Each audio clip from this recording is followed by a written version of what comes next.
there was some problem with electricity. Some power had suddenly gone off. So that was the reason for this unforeseen disturbance and disruption of the talk. So we are looking at the verse number 9 of the 6th chapter.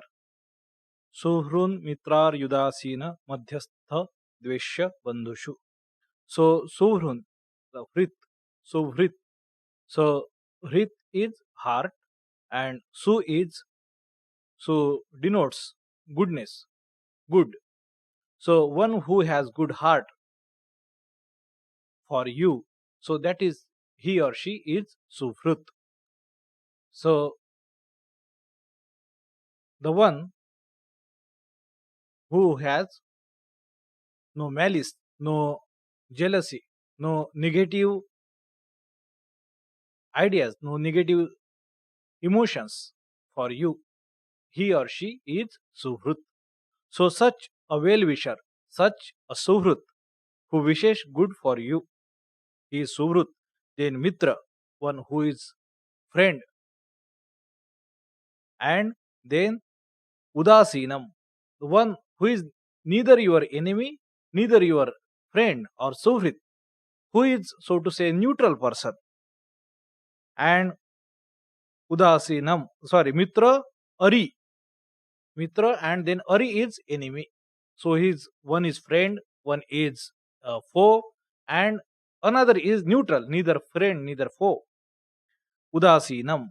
And one is Madhyastha, who, so to say, for in interest, he arbitrates in between you and your enemy, that is Madhyastha. Dveshya, so one who is hateful towards you, Dveshya, and Bandhu, who is your relative.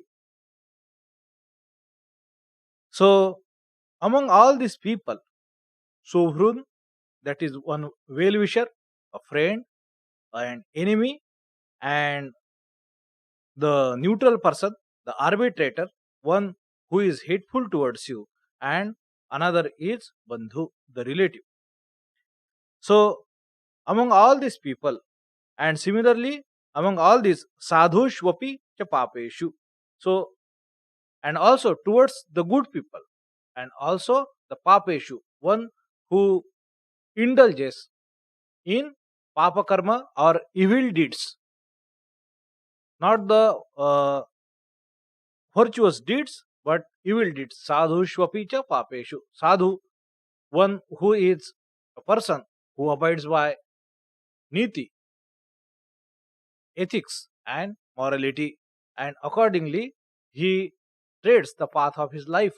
He earns his self interest, protects them according to the ethics and morality, according to the dharma, law of the land. He respects that. He is a good person, sadhu. And papeshu, the person who does not abide by them, does not respect them, rather distorts them and exploit it to his own, just for his self own interest or for his pleasure, or to just satisfy uh, his inner urges whatsoever, kama krodha lobha modha mada moha matsara, anything. So among all these people, and the people who are thus earlier mentioned, Surhun, Mitra, Ari, Udasinam, Madhyastha, Dveshya, and Bandhu. So among all the different kind of people who with whom you are related in some way or other, or they have some bearing upon you in some way or other, he keeps the his buddhi, his attitude, samabuddhir vishishyate. So this is a very strange idea, so to say. Earlier, when every person,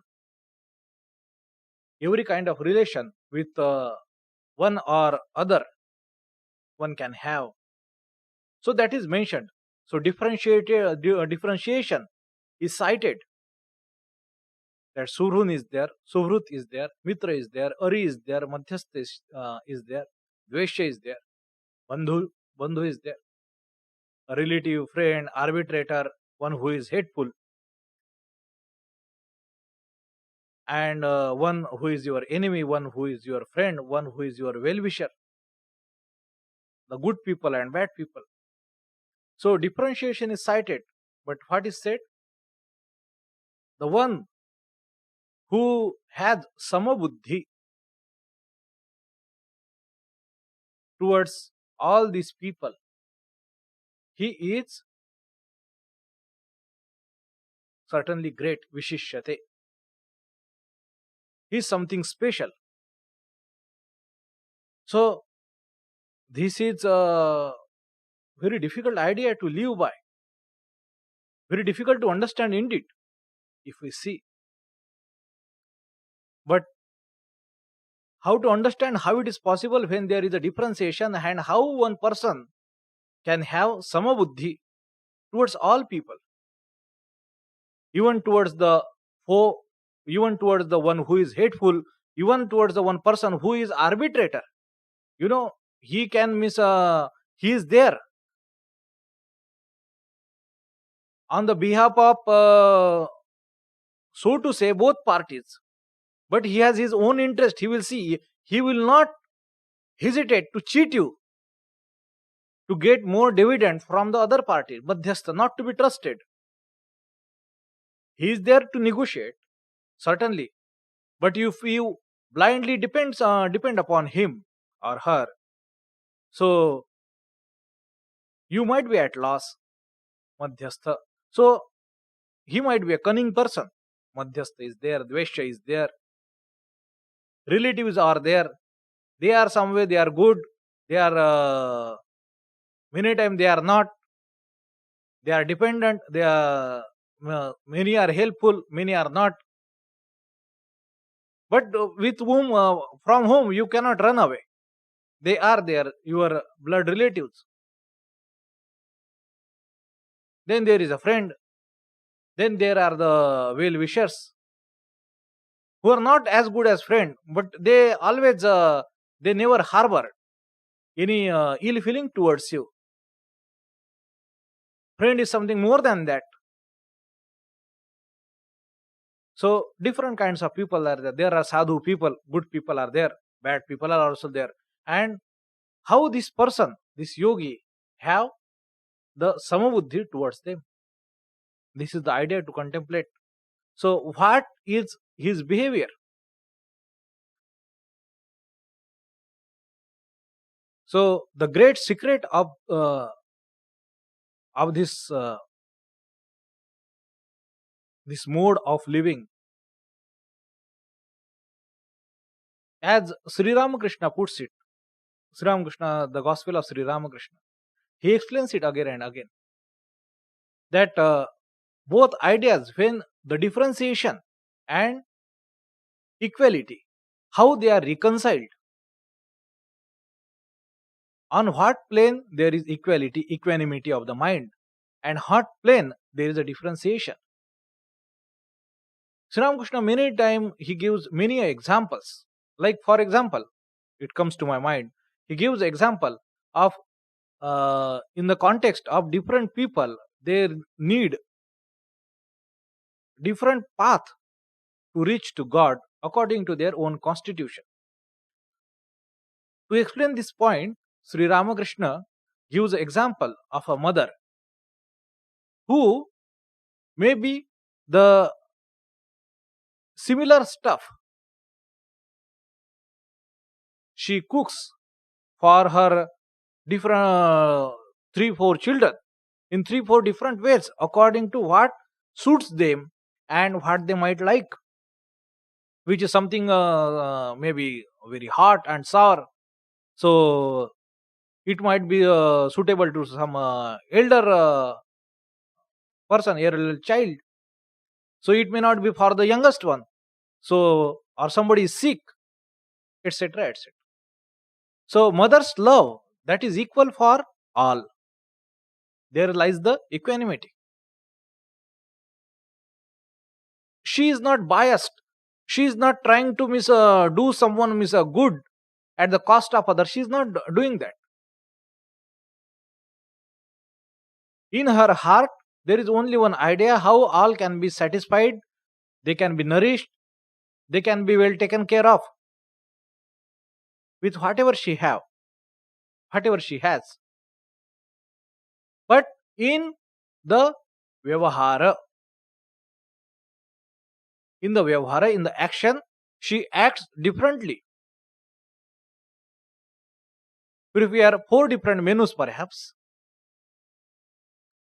according to the need, requirement, and the taste of her own children.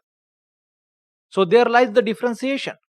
So differentiation lies on the vyavaharik plane, on the plane of the practice. There, Sri Ramakrishna gives another example, says that God is everywhere. Certainly there is no doubt. But does it mean that you should go and hug a tiger? So there lies the differentiation. You might hug your pet or something, maybe a cow, maybe an elephant, maybe a horse. You do not hug the tiger. God lies equally in your dog, in your horse, in your cow, in a human being, and also in the tiger. But you do not do that. That foolishness might cost you your life. So there lies the differentiation. He is aware. So the equanimity, the lies within. What does now this when? What is the difference then between this yogi? If he also behaves like he's supposed to behave like a worldly wise person. Remember the verse from the 3rd chapter. Very, very beautiful verse. I like that those verses. Sakta कर्मण्य विद्वांसो यथा कुर्वन्ति भारत कुर्याद विद्वांस तथा सक्ता चिकीर्षु लोक संग्रहम. This is 25th verse from the 3rd chapter. What is said here? Saktaha, the one who are so obsessed, attached, immersed in the sense objects, Saktaha, and the sense objects and the upabhogas of this world, worldly pleasures, and all these entanglements, Saktaha, who are obsessed. Karmani, who are obsessed with this all enterprise, all actions, all endeavors, all undertakings. Saktaha Karmani, avidvansa, the one who is not vidwan, who has not become illuminated on the spiritual truth, avidvansaha. So one who is thus and who is therefore obsessed in these actions, and as they behave, yatha kurvanti, he Bharata. And he is saying, Bhagwan is saying, kuryad, do similarly, kuryad vidwan, the vidwan person, one who is illuminated, he will work kuryat tatha, in the same way, being asaktaha. Being asakta. This is the key difference between him, the yogi, the vidwan, and avidwan, asakta, chikirshu, loka sangraham. These are the two things. It will not that this word chikirshu, that he will pursue it. Chikirsha is there, that it is not means this is something very wonderful. That it is not that he will sit idly and whatever might to his lot, whatever work may come, he will be a karma yogi. He will practice that. Chikirshu, loka sangram, to establish the rightful way, to demonstrate the rightful way of life before the people, before the other people, loka sangraham, for their good. So this is the key difference, asaktaha and saktaha. This asakti, yogi. So speaking from the material point of view, the people, We ordinary people, we become happy, unhappy, miserable in this world. So this entanglement we cannot live. We are so obsessed, we are so addicted to this world. We cannot leave this world. So much we are obsessed. This is like we sucking us. It is stick to us. It has stuck to us. And we are stuck to it. So this is the cause this of unhappiness, of our misery. So it can be relieved. You can be relieved. One can be relieved of it, provided this illumination come within. The equanimity is established, knows the ephemeral this transitoriness of the world, that these all, whether suvrut, mitra, ari, udasina, madhyastha, dveshya, bandhushu, sadhu and papi, they are but the expression of same Brahman. Apart from this world, apart from this context of relative, they have no meaning. They exist now, but not forever. That is not eternal. This is just the passing. Agama apayinah. It comes and it will go. Samabuddhi, that this is all the play, the expression of the mind. The consciousness is reflecting in this way. There is the Samabuddhi, and there lies the differentiation out in outside world. Only the key difference is this person is not, the yogi is not conducting himself or herself, being asaktah, being obsessed. That's why he remains free. It causes all his practice, all this yoga, it becomes a means, instrument of his freedom. It contributes, it furthers this cause of emancipation, illumination and moksha. This is the idea. Samabuddhi within and Vishesha Buddhi outside. Samabuddhi Vishishyate. Sama and Vishesha. Sama, it comes forth from this idea of the greatest Samya, greatest, the truth, the highest truth, which is of one. There is no duality. It comes forth from it, which is Atman, the pure consciousness, existence and bliss, Satchit Ananda. So Samatvam lies in there, and Visheshatvam lies in outside, where it is expressed as long as this world exists, this does not dissolve into that pure consciousness, into that experience. Till then this differentiation will be there, and you must act according to it. Sadrusham cheshtate swasya prakruter jnanavan api. In the 5th chapter, the 8th verse, or 5th chapter, 10th verse probably.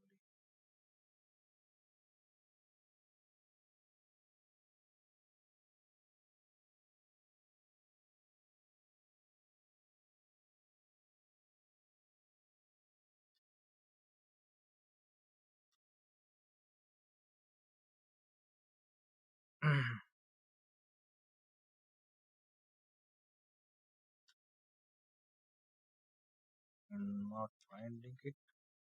Sadrusham cheshtate swasya prakrute jnanvanapi prakrutim yanti bhutani nigraham kim karishyati. That is the verse. So it means that even the jnanavan, even the person who has attained perfection, so he works in accordance with his prakruti, accordance with his nature, and simply stubbornness will not do. Sadrusham cheshtate swasyaha prakrutehe jnanavanapi cheshtate. So this is the difference between practicing spiritual ideal, the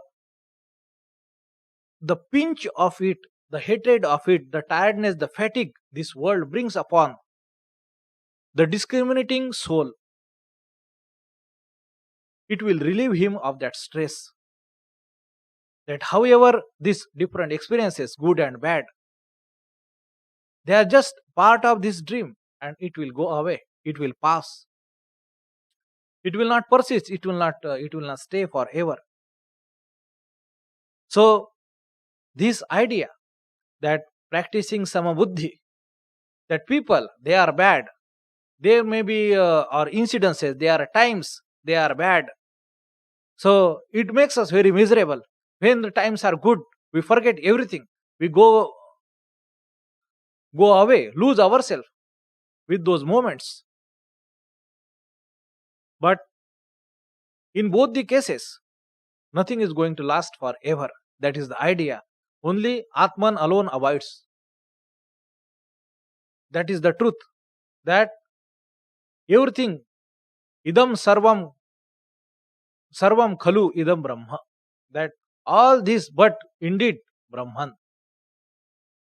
So this idea, reinforcing, reiterating this idea, bringing our mind to it, making our mind to learn this new way of living, to interact with the world and experiences thereof, the good and bad experiences, with more and more like a witness consciousness, sakshi bhava, the witness attitude, and getting less and less involved and getting less and less affected by it, seeing it, watching it, just like one watches a movie, a theater, a drama on stage.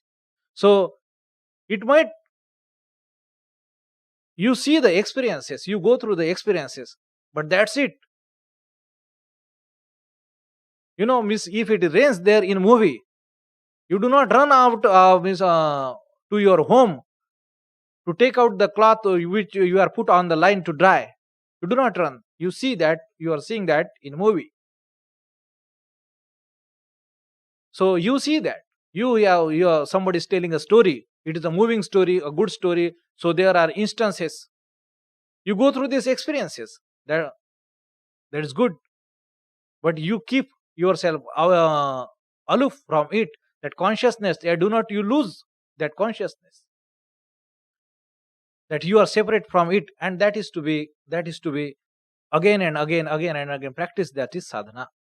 So speaking of which, now how these ideas are to be practiced, and what this person, this yogi, how does he do it? Now the following few verses, they are going to refer this idea, the idea of practice, the idea of the sadhana, that how these, the state of this equanimity and practicing these ideas in day to day life, they come, but before that there is a practice, sadhana, which most of the people who have been initiated into these spiritual practices, a spiritual discipline, they have been told to do this and this way, in this way, how to do practice, how to train, discipline your mind, how to every day see, introspect, analyze your mind, how it is behaving, how it is taking, how to take it into slowly into confidence, how to make it do your own will. That is sadhana, that is discipline, that is yoga anushasanam. Anushasanam is discipline again. So the most important treatise on yoga shastra, that is Patanjala Yoga Sutra, it start with this first sutra is atha yoga anushasanam. So therefore now this is, thus is the discipline of yoga, yoga anushasanam, atha yoga anushasanam, this is the first sutra.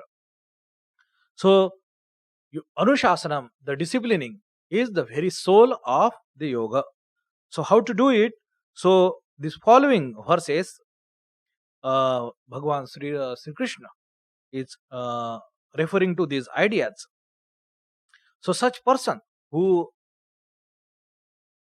who has thus attained such equanimity, who is practicing such equanimity. It is not like that he is sitting in a cave and having this idea that everything is Brahman. He is practicing this idea into day to day hustle bustle of life. So, what does he do when he is not engaged in action of life? What he does? Yogi yunjita satatam atmanam rahasi sthitah ekaki yata chittatma nirashihi aparigrahah. So these are few ideas that Yunjita, he joins his heart himself. Yogi Yunjita Satatam. So he is constantly pursuing that yoga,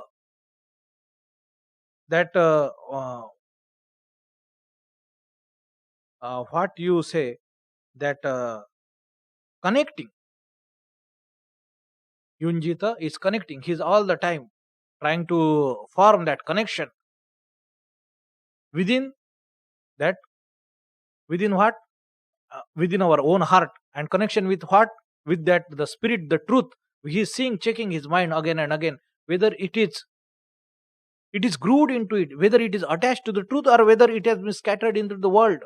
So he will again bring it back.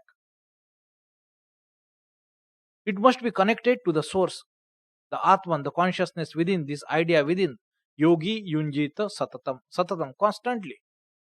This is the practice. Whether he is otherwise in action, or as soon as his mind is relieved from it. So he brings his back mind and pushes it within, connects it to the source, connects it to the source of consciousness within one's own heart. Yogi Yunjita Satatam Atmanam Rahasi Sthitah. And within the self, he remains steady. Atmanam Rahasi Sthitah Ekaki, that alone and aloof. So it might be possible that that person, this somebody had said that being alone and being lonely are not the one and the same thing. Lonely person who is hankering for the company, and he or she do not have it, so such a person is lonely. So it shows the want of the companionship which he or she don't have. That person is lonely.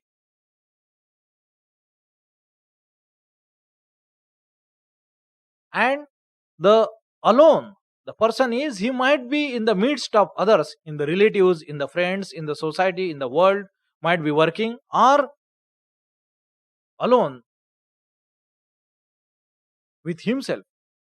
But one who does not have such hankering, such thirst for the company of the world, so he is truly enjoying his aloneness, his ekaki, the solitude. So he is always alone.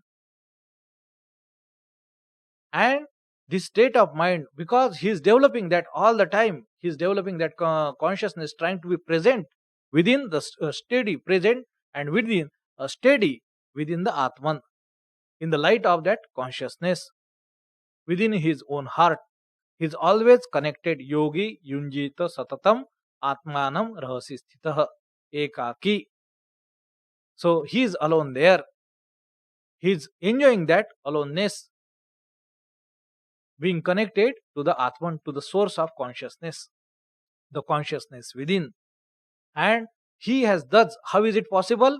Yata Chittatma, this quality of his, unless his mind is so controlled, so disciplined, the natural tendency of mind and sense organs is to go outward in the world, to seek the objects of the perception, the sense objects, to run after them. That is the nature of the mind and the sense organs.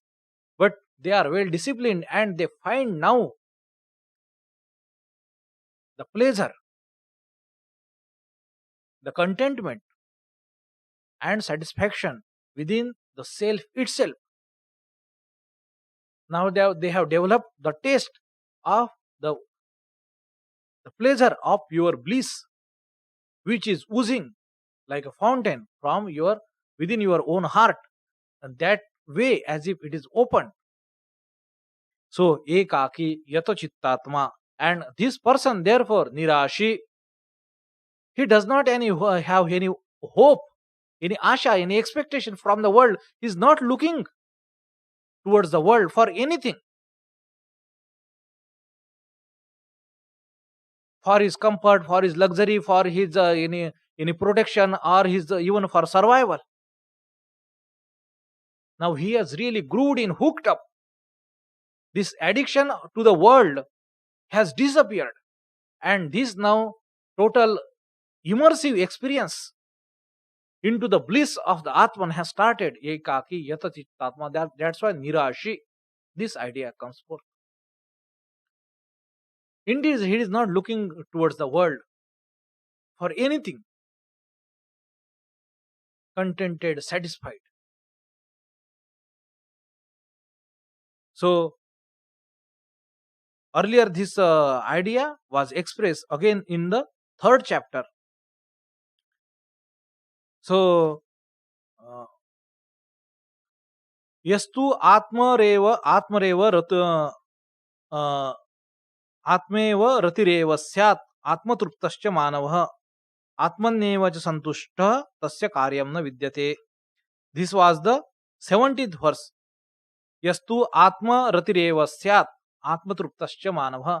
His rati, trupti and santushti, they all lies within Atman for such a person. So as if there is no duty, he is bound to nothing. Tasya karyam na vidyate. So this person, he has developed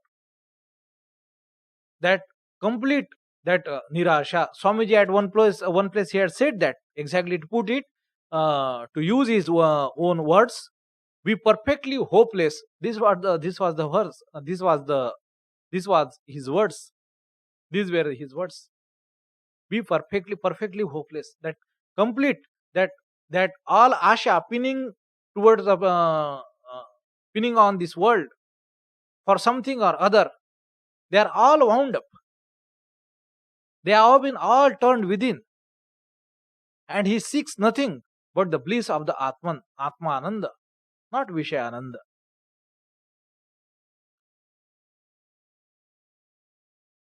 So this is the great state of such a person. And aparigraha, this is the last quality. So aparigraha means one who is not taking something from the other. That is the primary idea. But what does it mean? He is, means even if he is going by the seeking alms, bhiksha, for his day-to-day survival, even in that case, or even means if for an ordinary person. So there are various relations, there are various transactions that is happening for the person of the world.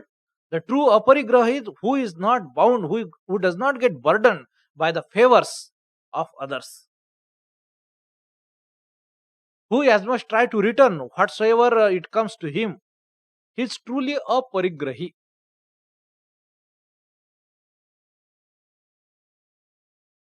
He is truly aparigrahi. He is not taking, he is not burdened under the favor, the goodness of others, the people which show him in the form of kinds or in kinds of emotions or whatever, in the form of words. It can be of any form. So he is not burdened under it. He does not carry it further. So aparigraha. So this is the state of that mind of the yogi who has thus developed his constant this abiding nature in the Atman. that is constantly connected, finds himself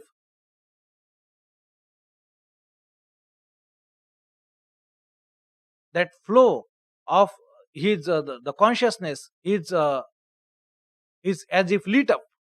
It is properly opened, and he is constantly receiving that succor from within, as if that nectar is flowing from within, and he is constantly drinking that and intoxicated with that that nectar, that bliss which is flowing from within. And that's why he's not dependent, he's not looking towards the world, does not he carry anything, that world become irrelevant for such a person. योगी युंजीत सततम आत्मानम रहसि स्थितः एकाकी यत चित्तात्मा nirashi aparigraha. So this is the verse, means one can contemplate such a state of mind of such yogi. Just to imagine how such a state of mind would be. It itself would be a very nice meditation. It will be very purifying. It would be relieving. It would be stress relieving. It will be making free, a light, and gives a impression of such a bliss. If we can form this idea in our heart, if we can meditate. Yogi yunjita satatam atmanam rahasi sthitah ekaki yata chittatma nirashi aparigraha. So this yogi, this is what he is practicing. Now from the idea of samabuddhi vishishyate, how that idea of equanimity in a life it has come, this is the root. This is how this person is practicing all the time. This is his inner nature. So this is more or less the temperament of the characteristic, the personality, that person that who has developed that person who has become, transformed himself or herself into such a person. So that is being described, and taking further this idea, how this is to be done, how this is to be practiced. So further these ideas are explored. The verse number 11 says, Shucho deshe pratisthapya sthiramasanam atmanah natyuchritam na ati uchritam na ati nicham chailajina kushottaram. Now, so it says this is the part of his life, the constant practice, that he never leaves, whether in the world or whether apart from it, he is always rejoicing in the bliss of the Atman, and that this is the secret. This practice, sitting for meditation, doing meditation, sitting on asana, this is explained here in the 11th verse, that Shuchau, the place, Shuchau deshe. Deshe means that place. The place where he sits for meditation, it must be pure. It must not be dirty. It must not be abused by any other usage of it. So such place, such seat. So Shuchau deshe, such a place, pratisthapya sthiram asana, that place is steady. It is not shaking. He is not sitting on some, bed, stayed, or something which shakes. Sthiram, it must be steady. So specifically a ground, it must be leveled, it must be a place is a pure. So there his asanam atmanah, his own asana, he pratisthapya, he places, establish his seat of meditation at such a place. Shuchau deshe. Shuchau, not only it is pure in the sense of the cleanliness, the hygiene. As I said, it is not abused by any other usage. It is not the same place where you conduct all other business probably. So the place which is, so to say, remain unused, untouched by any other business of life. Shuchau deshe pratisthapya sthiram asana asanam atmanah. So that place is not too high, not too low. It is so it must be leveled. So these are the general characteristic of the place to be chosen for your daily meditation, the yoga sadhana. So chaila, chaila is a cloth, and jina is the deer skin or the tiger skin, which used to be very easily available earlier time. Now it is not so. So not to run after it. Chaila, jina, kushottaram. Kusha means kusha is the grass.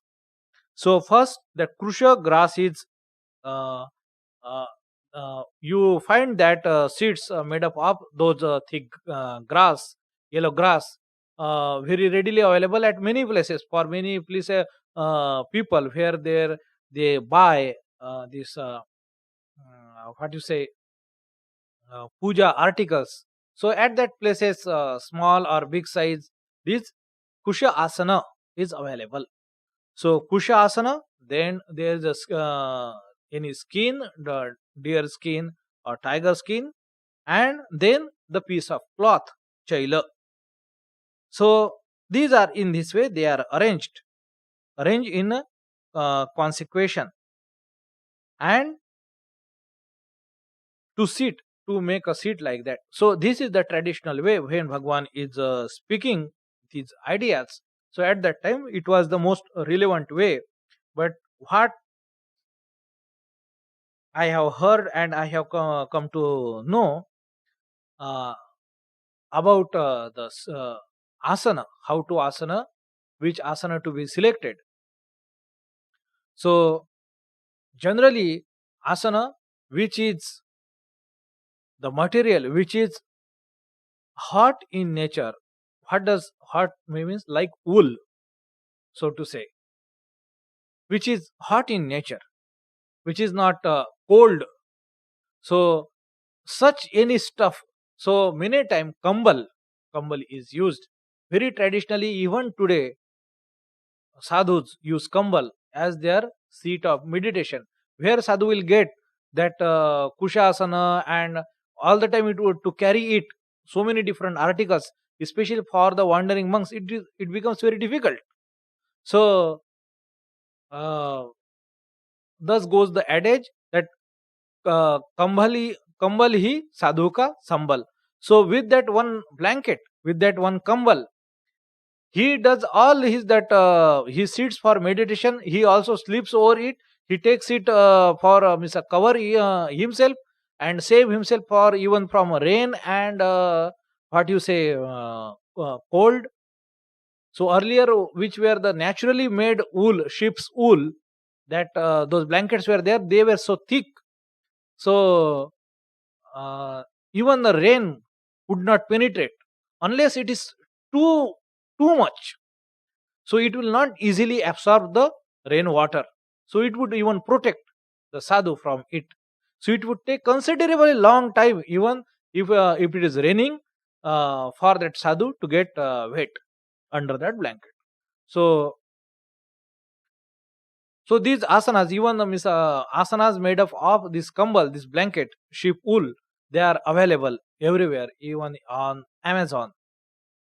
So they are said to be good, and that asana, even our in Pallimangal, various these uh, I do not know, it is not natural wool, it seems, but those asanas, those are available.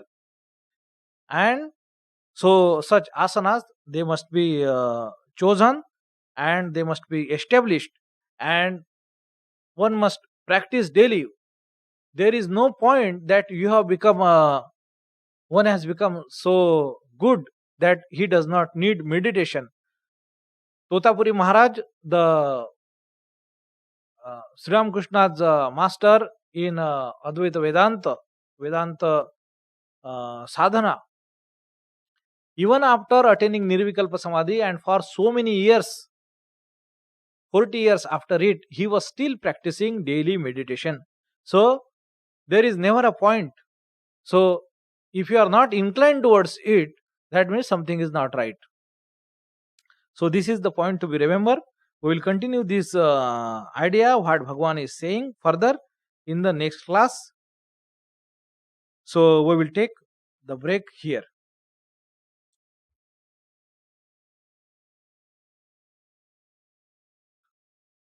Om Shanti Shanti Shanti.